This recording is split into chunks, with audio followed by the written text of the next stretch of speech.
सोलापूर जिल्ह्यातील महाड तालुक्यातील दहिवली गावात एक हृदयद्रावक घटना समोर आली आहे। पती आणि सासरच्या मंडळीकडून पैशासाठी सातत्याने होणाऱ्या छळाला कंटाळून एका विवाहित महिलेने गळफास घेऊन आत्महत्या केली आहे। काजल मिस्किन वय 25 राहणार दहिवली ही आत्महत्या करणाऱ्या महिलेचे नाव असून 11 जुलै 2019 रोजी नारायण विलास मिस्किन याच्यासोबत झाला होता। मात्र गेल्या काही वर्षापासून तिला सासरी पैशासाठी त्रास दिला जात होता। मिळालेल्या माहितीनुसार ट्रॅक्टर घेण्यासाठी माहेरून 7 लाख रुपये आणण्याची मागणी करण्यात येत होती। या पैशासाठी तिला शारीरिक आणि मानसिक छळ सहन करावा लागत होता। चाबकाने मारहाण, उपाशी ठेवणे, माहेरच्या लोकांशी बोलू न देणे असे अनेक आरोप काजलच्या माहेरच्यांनी केले आहेत। 2 महिन्यापूर्वीच ती पतीच्या घरी परतली होती। त्याआधी तिने कौटुंबिक हिंसाचाराचा गुन्हा दाखल केला होता। मात्र कोर्टात पतीने तिला त्रास देणार नाही असा लिहून दिल्यानंतर ती परत गेली होती, पण सातत्याने छळ सुरूच होता। गुरुवारी सकाळी 7:30च्या सुमारास काजलने राहत्या घरात गळफास घेऊन आत्महत्या केली। माहिती मिळताच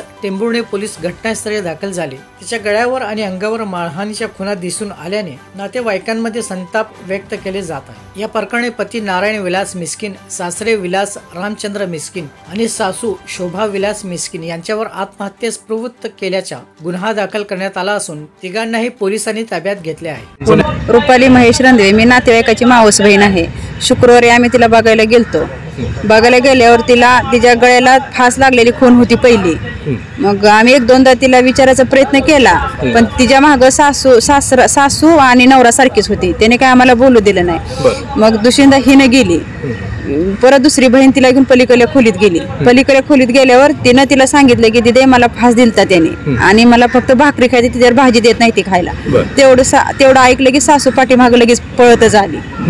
ती पळत आली की त्या दिवशी आल्यावर आम्ही दुसऱ्या दिवशी हिनं आम्हाला वाटणी सांगितलं। हिथं आल्यावर आम्ही घरी प्रयत्न केला की म्हणलं तिला आपण आणायची इकडं।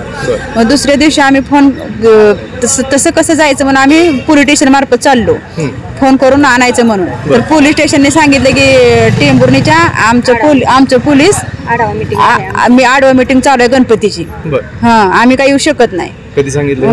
काल सांगितलं। मग माझी आई, माझा मावस भाव, एक ड्रायव्हर, अध्यक्ष तिथपर्यंत गेली। मग त्यांना आम्ही विनंती केली की फक्त आम्हाला एक साधा पोलीस पाठवा तुम्ही, कारण की पोलीस दिसले की दबाण मुलगी पाठवते ती नाही। पोलीस नेला की ती आमच्यावर हाणमार प्रत्येक वेळेस करते। ती 7 वर्ष झाले हाणमार आम्हाला प्रत्येक वेळेस गेले ती करत होती। मग त्यांनी सांगितलं, ती पोलिसांनी 8 वाजेपर्यंत माझ्या आईला, मावस भावाला आणि त्या ड्रायव्हरला तिथंच बसवलं। 8 वाजता मग माझा मावस भाऊ घरी निघून आला। मग 4 वाजता त्या मिस्किनचा फोन आला, नारायण मिस्किनचा, काल 4 वाजता आला। मग त्यांना कुणी कळवलं की आम्ही पोलीस स्टेशन मध्ये आलतो म्हणून। मग आमचा ग्रह आहे की टेंभुर्णी पोलीस स्टेशनने त्यांना कळवलं की तुमच्या बायकोला न्यायला येणार आहे ती म्हणून आणि आलती म्हणून। मग त्याचा आम्हाला 4:30 वाजता माझ्या मावस भावाला फोन आला। माझा मावस भाऊ म्हणला की त्याला म्हणला की काय लागा तुम्ही काय माझा परपंच होऊ देता का नका, सारखी कोर्टाची पायरी चढवता। ती माझा मावस भाऊ खोटा बोलला की म्हणला दाजी मला काय माहिती, मी कॉलेजच्या निमित्तानं मी बाहेर आलोय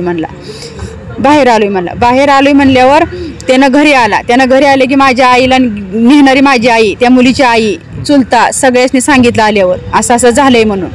तर त्याला परत आम्ही फोन केला की तुम्ही कुर्डवाडीपर्यंत उद्या घेऊन या, आम्ही काय पोलीस स्टेशन मध्ये जात नाही। ती म्हणलं की मी उद्या कुर्डवाडीपर्यंत घेऊन येतो, तुम्ही हिकंड या। मग आम्ही काय पोलीस स्टेशन मध्ये जात नाही म्हणलं, तुम्ही घेऊन या। त्यांनी तोपर्यंत सकाळी 6ला तर आम्हाला फोन आला की तिनं स्वतःहून मिस्किननं फोन केला, काजलनं फास घेतलाय। नवऱ्यानं फोन केला, रडला नाही काय नाही, फोन केला की काजलनं फास घेतलाय। कुठे घेतलाय तर गोट्यात घेतलाय। शेणाने हात पूर्ण भरले, ते पाय पूर्ण भरले, ते दाव्याला काही घाण लागलेली नाही। गळ्याला ओन पाहिला, पण आता मात्र गळ्याला वर नकवर 4 ठिकाणी येते। गळ फास पाक पूर्ण आत केलाय, सगळ्या मांडीला जखमा येत्या, पाठीला जखम आहे। पहिला पण तिला मानसिक 6 वर्ष झालं छळ करत होती, ही आण ती आण म्हणून छळ करत होती मावशी कोंड। तरी मावशी सगळं प्रत्येक वेळेस साडी कुठं डोरली कुठं जुडवी सगळं पोच करत होती, मावशीला नवरा नाही। सकाळी मला मुलीच्या भावांचा फोन आला, दिदे इकडे 7:30 वाजता। मला म्हणली दिदे तू काय करते? मी म्हणलं काय झाले नेमकं? तर मला म्हणला दिदे तू पटकरणी ये, काय झाले आम्हाला सांग नाही तिथं।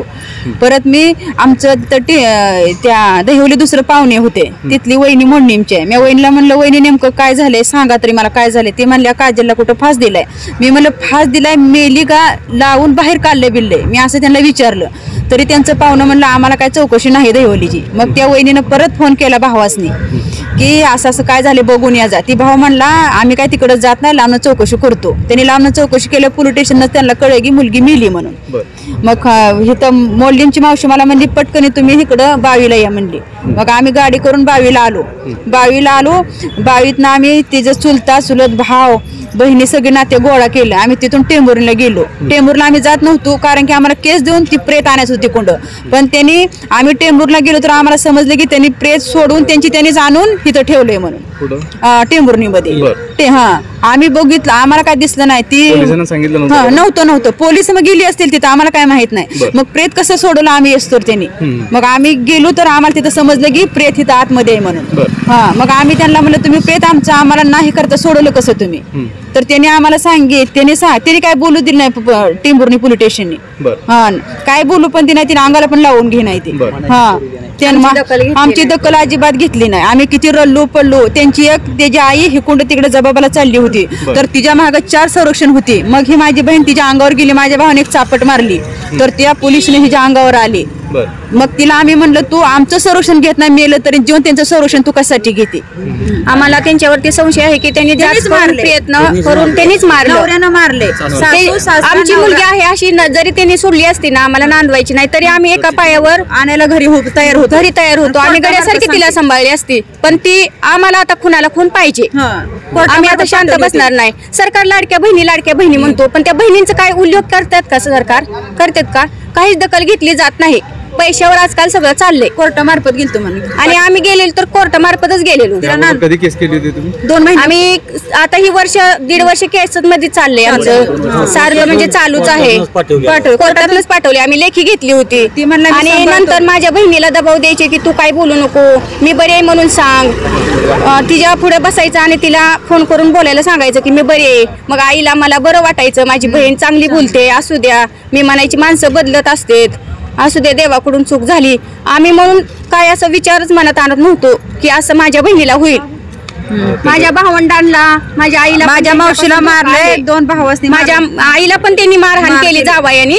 आणि त्यांची थोरली जावा आहे ती पण काजलला म्हणायची की तू कुठं तरी जा, पड येऊ नको तू इथं. जावापासून गीता आणि 2 दीर नाही नवरा आणि सासू सासरा ह्यांच्यापासून. सासून तर तिला आजपर्यंत कधीच येऊ दिलं नाही घरात.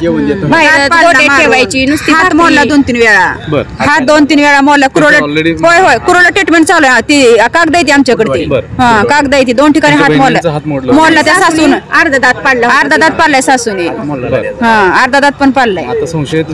आता बहिणी त्या नवऱ्यावर, सासऱ्यावर, दिरावर, जावावर आणि नवऱ्यावर.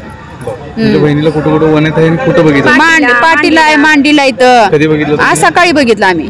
सकाळी टेंभुर्णी ह्याच्यामध्ये पोस्टमार्टम मध्ये तिथं बघितलं आम्ही. तोंड सुजलंय, फटाळी सोजली.